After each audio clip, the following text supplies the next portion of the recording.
Hi, so today we are going to talk about play, and is there any place for play in learning? Hi, we're Scott and Sidra Morris, and we are the founders of Knox Academy. It's a private part-time school, and that was about 6 or 7 years ago, and we have learned a lot in our time working with our school. We did private because we could explore what learning really means. And one of our favorite things, one of the reasons why we started is because we saw that learning could look a lot differently. In fact, learning could look very playful and fun. Like the 3-year-old that you take on a walk who you can barely get down the street because they stop every 2 seconds to observe every rock and flower and the neighbor's dog and their fence. And that is curiosity, and that is learning. So how then do older kids learn, and how can it stay playful? So we, those years ago when we started the school, we started with the premise, the very simple premise, that play and academics were not different. They were actually the same thing. And that was very antithetical to the public school system, because the public school system was saying you actually have to take fun out of it, take the play out of it, because that kind of interferes with academics. Just get your play in at recess, if you even have recess anymore, right? You get 15 minutes of recess, and that's your fun. That's your fun. And now school is supposed to be serious. No more fun. Yeah. So this premise was a bit scary at first, because what we were saying was in some ways the opposite of what traditional education said was school, and that made us very nervous. And yet we just could feel it. We knew that it was true. We'd seen so many experiences on in our own education and educating, and we had also just done so much research, and we have quite a few mentors of ours who we were reading, and we just could feel that it was true, and so we gave it a shot. We made an experiment out of the kids, and it was a smashing success. It was amazing. And what we found was that, and this is what we all know intuitively, like Sidra was saying, is that when you notice someone learning, outside of school, it's almost always in the form of interested play. Some kid, or some younger kid or older kid, they're doing something and they're so engrossed in it, and it looks a lot like they're playing. It looks to us like it is fun. And those words have a lot of baggage on them, but I think what it is just that they're showing so much interest in it and enjoyment, and those two things kind of wrapped together, we just call that play or fun.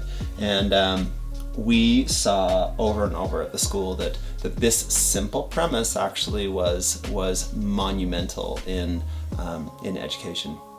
So a couple examples of this at the school were, we actually one year we bought a 3D printer, and everybody knows 3D printers are just all the rage, and they have been for a while now. And so we thought, hey, let's get one of these, because it's such a cool thing to learn with. And we really didn't have to do much Kids teaching. Just loved it. They're just so curious, like all ages. Are just so curious about it. Yeah, they would just kind of come up to it and watch it, and then ask questions about it, and then that 3-year-old on the walk, they were just so curious. Yeah. Couldn't stop asking questions. And or tinkering with it. And they were asking me how to work it. They were asking each other how to work it. There was most of the learning. This is also something we talk a lot about. I don't know if we've done a video on it, but peer learning is just very natural to humans, and they would just teach each other how to do it. And I just want to interject, that's one of the most important parts of play, actually, is that peer-to-peer learning that happens.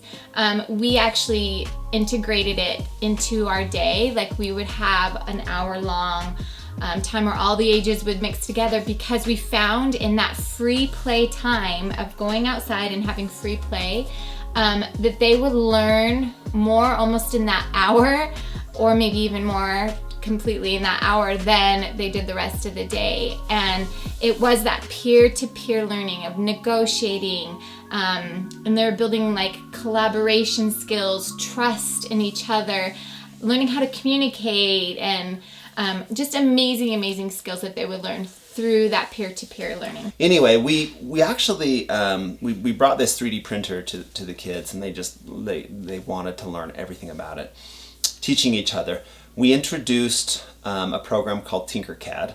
Many of you are probably familiar with it, but it's an online 3D modeling software, but it's made for younger kids, and I mean older kids. I use it, so it's very easy to use, and yet you can get kind of complex. And so we introduced this to them, and all of the things that came out of that were just kind of eye-opening. They would learn something on their own. And then they would kind of teach each other in groups how to use it. Complicated things like math and design, interesting physics design elements, and physics. How does the thing, when it fits together, how is it going to work? If it's floating up in the air, how is the 3D printer going? There were so many things that were learned this is the point that I'd like to make, is that what play does is it enriches a learning environment. You don't just learn the thing that you think you're going to learn. You learn so much more. When someone is playing, they're going to learn everything about it. So it's a 3D printer, which you think would be a very technical thing, but they're learning so much more. They're learning, the physics and the science and the math and the design and art, engineering, and on the side of that, they're learning, because often they would do it together, like you said, in groups, and they would teach one another. So they're learning communication, they're learning collaboration, they're learning all these kinds of social skills. Entrepreneurship. They would sell some of their things. Most of the time is that they would build it and then they would sell it to somebody else. And so this one little thing that we barely just gave them the basics of how to use the program, they just took it and ran with it. And here's the thing, is you compare that then to traditional schooling, which it just takes math out of context, has a child learn it on their own, the teacher will teach them, but then they have to do it on their own. Using a calculator is cheating, using their neighbor is cheating, and it's just the math. And they're only learning the math. And maybe they're not even, it might be learning well or not well, that's beside the point, but it's just the math. Whereas play, they start to learn so many more things than that one subject isolated. Like we said, in this one play thing that they did, this one project, this one just playing with their learning, they were learning so many subjects, both hard skills and soft skills. Anyway, and they're learning so many things from this program, rather than just learning and focusing on one subject isolated. How much deeper the learning is when they're playing with it and when they're figuring it out for themselves and when they're teaching each other. That is real learning and real deep learning. And it is essential that play, playing with the learning, playing with their curiosity, just like that child picks up that stone and looks at it and looks all the cracks in it and is wondering, how is this made? How is this formed? Where did it come from? Who put it here? All the questions that they say in their mind, maybe, and also to their parent. The same things are happening with these older kids when they're playing with, we'll use this example, Tinkercad. Wait, how do I form it? How do I do it? How could I make it bigger? How could I make it better? And they're playing with the learning, and they're learning so well. Yeah, and they're not saying to themselves, I need to formally learn mathematics. This is my so physics class. That I can. No, they don't. No, play is something much deeper and much more integral to learning, because what it does is it allows us to explore our world. When we get interested in something, it allows us to explore our world and to learn everything about it that we can. And we'll often, when we are playing with something, we are so willing to learn hard skills, hard academic skills, because we want to do that thing so much. That's what Like, play does. And so, like Sidra was beyond saying, beyond their level Yeah, of mathematical skills, it's level-less. beyond their level of Yeah. physics. Like it's level-less. It's not putting them in a tiny box of this is your level and this is your thing you're supposed to learn in this sequence. For those of you who are interested in doing a little bit more study about play, we think one of the great masters of using play as a form of education, or I'd say that completely wrong. I should say he talks about how play is education, and we shouldn't separate those things. And that's Peter Gray. Peter Gray wrote a book called Free to Learn, and it's a wonderful book. Pick it up. He's actually he has a lot of TED Talks and a lot of videos online. He's an anthropologist who did just a lot of really, really great work regarding play, and so I think he's worth mentioning here.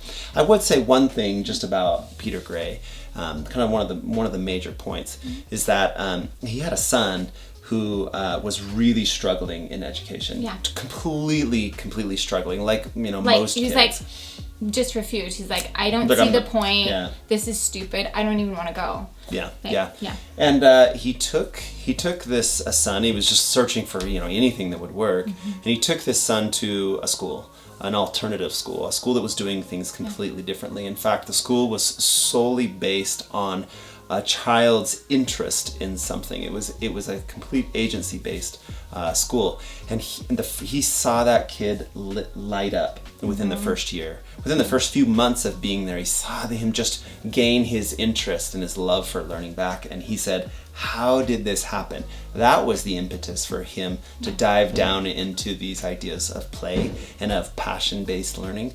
And I would kind of lead you I would direct you to Peter Gray. If you have some more interest in play, kind of do a little Google search on Peter Gray, and you'll find some amazing things. But that's also what we saw at Knox. Yeah. Too.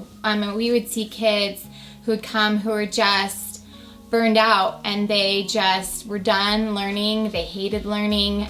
They hated school, and we would see them just. It was like the first day they were like, is this school? Yeah, and you would just see seem like a some school. would take a little bit longer, but you would just see those walls and barriers just melt away. You would just see, their eyes light up, them being excited, because it was projects, and it was in context, and it was play. And that's what they thought that they were doing. They would come to Knox because they're like, I get to go and I get to play. And it was fun, but they were learning really, really well at the same time. And it was amazing to see. So just to wrap up this video, free play is very, very important to kids learning. They learn cognitive skills, behavioral skills, motor skills, social skills, all those through play. And it's not just essential for little kids. I think most of us would see, oh, that's important for younger kids. But what about upper, junior high, high school? It's also important for them. It might look a little bit different than swinging on the swings. Like the example we gave, it's playing with a 3D printer. It might be tinkering with an engine. It might be sketching a picture. It might be in an actual play. We saw that a lot too. That's their own little form of make-believe as you're a teenager, is being in a play. And so it's important, and those skills that I just mentioned, those are gained for older kids as well. We hope you enjoyed the video. We have so many other videos online. Go and look at those and tell us what you think. We love the comments below, and so like our page, subscribe to us. We have lots of videos. They usually come out every week, and so once you subscribe, there'll be a notification button that will pop up, and you'll be able to see our videos more often. And we'll see you guys next week. You got to play. We got to play just to make it today. That's right, we play.